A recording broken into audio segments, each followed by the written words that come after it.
Okay, for your power day, you're going to need a few things. You're going to need a box to jump on or a bench. You're going to need some dumbbells. You're going to need either a TheraBand or a monster band, as well as a Olympic bar and some plates as well. If you don't have that stuff, you can substitute a backpack full of water bottles, so about a 40-pound backpack, and some monster bands, and something to jump on and off of. We're going to run you through a circuit that's specific for the deceleration of skiing, as well as the transfer of power between the upper and lower body. Alright, so what we're going to start with is we want to do some box jumps. Unfortunately, I got a very low ceiling here and I can't jump here, but what you want to be doing is you want to get a box as high, or make one as high as you can jump. So you're going to start with an explosive jump upwards. I'm going to hit my ceiling if I jump here. So then I want you to land not with your knees like this, with your knees nose over your second toe. And then at the end, I want you to kind of end with a hip hinge. So you come up like this. You don't land like this. You land like this. So once you jump up, you're coming to full extension at the top. Then you can drop back down. So each time you're jumping, you're coming up, landing, explosively driving. So your hips are fully extended. So that's gonna be your first one. You're gonna aim for really as high as you can, as many as you can. So if you can build a high step and you can do 10 or 15, that's great. If it's a bit lower, maybe more 20. But there's no limit. The other thing you can do is, if you do have that backpack, you throw a little bit of weight in. You can do some with weighted. You can do some with dumbbells, but it gets pretty clumsy. So the next thing we're going to do is we're going to work on deceleration, right? So what we're going to do is you're going to take some weights. I usually go, this is a bit lighter because I'm demonstrating, but usually about 30 pounds each hand. And you're going to start from the top of your box. And what we're going to do is we're going to work on, it's almost like you're landing in air. You know what I mean? So you're coming down and you're pushing up. You're pushing up in that hip hinge. So you end up, straight up and down. So when you do that, the extra weight will be more impact. So we're working on getting from this position to this position as fast as we can, right? So just like skiing, you can't, take your time to recover from an error because there could be a turn or another feature or a tree or something. So we're looking at, landing and being in control as fast as possible. So up here, right?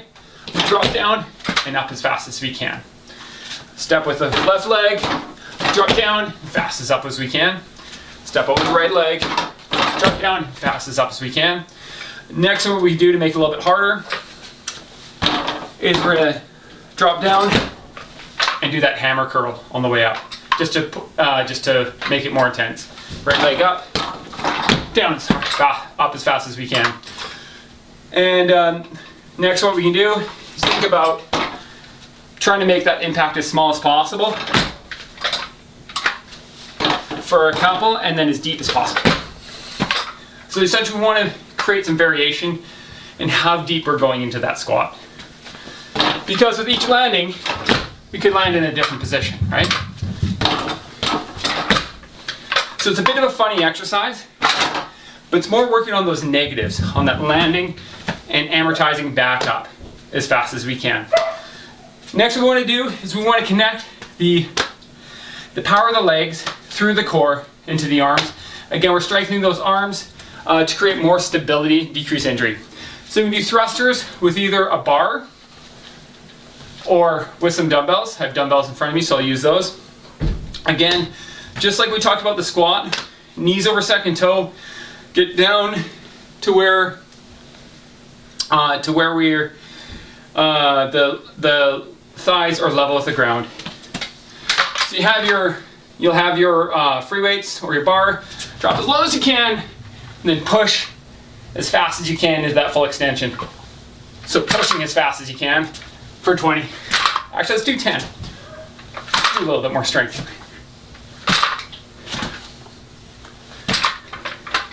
Once we've done those, the next thing we're going to do is we're going to move into some core as well.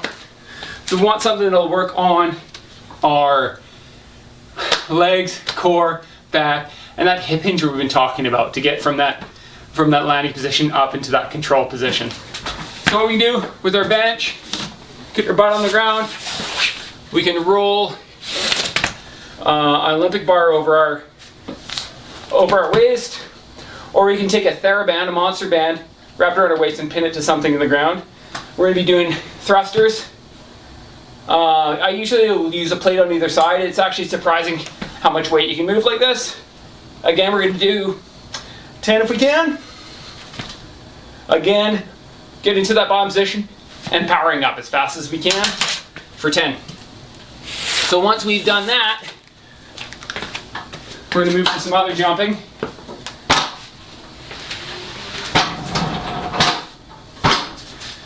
So we do like a triple hop. So I don't really have to explain it to you other than feet together, jumping as far as we can. Then when we land, we're jumping again as fast as we can 3 times. You're gonna do 10 of those. So as far as you can, as fast as you can. And now what we're doing is we're working on that explosiveness, that deceleration, and immediately moving into a concentric contraction. Lastly, what we're going to do is just a little bit more core and incorporating the chest. Just like we did this bench press yesterday, we're going to do some bench press or some push-ups that are going to involve the core a little bit more. So what we'll do is get down to your push-up position. But what we want to do is instead of having the hands straight in front of us, we want to have them stagger, so the right hand's up higher, left hand's down lower. We're going to do 20 push-ups in this position, and then we're going to switch them over to the other position. This way we work our core a little bit more to essentially involve our core a little bit more in that exercise. So we can do this either as individual exercises, but I prefer to do them as a circuit or as cross training. So, you know, one set of each, one right after the other, and then after each group of sets, go run 800 meters as fast as you can, or do 1 minute on high intensity on a spin bike. Give yourself 1 or 2 minutes to rest, then do it again. Ideally, we could do this, 3 sets. And when you get closer to ski season, if you can work your way up to five sets without injuring yourself, you're doing really well. So one last exercise I want to show you, one last stretch I want to show you is that one for huck neck, right? So we want to be stretching our gastrocs or our calves for that shin bang. We need to be stretching our hamstrings and quadriceps. We want to be on some T-spine mobility by doing some stretches aside. Those are pretty simple stretches, right? Most people know how to stretch all those muscles, but the neck is a tricky one. So what we want to do is find a wall or something we can do. We can put our arm against and put our shoulder against. Next, what we want to do is, if we're stretching this side, we want to turn our chin at a 45 and look down towards our armpit. When we're there, we take our hand, use the weight of our hand, just to pull a slight pull, use the weight of your arm just to create some pulling. And you should feel it kind of down the back of your neck where you regularly will get that huck neck or you'll get that pain. And what that's doing is just creating some length in that muscle. The more we strengthen our shoulders, the less we'll feel that.